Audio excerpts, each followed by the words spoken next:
Welcome back. I'm Marcus Bay. When I talk about the black church being an institution, I'm not talking about Sunday.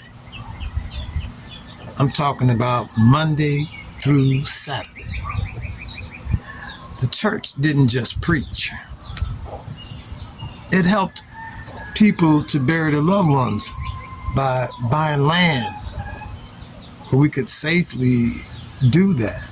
It helped young people to go to school, helped to build them, helped to provide instruction, security. It helped young people and, just families to find work so that the men could take care of their families. It ran boycotts, right?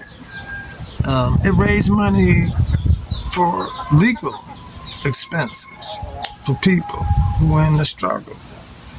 It took care of widows and children.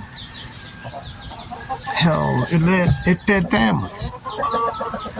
But for a lot of black communities, the church wasn't just a place to worship. It was a place where you got the tools to survive.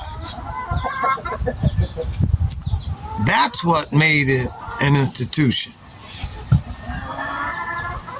That's what made it an institution.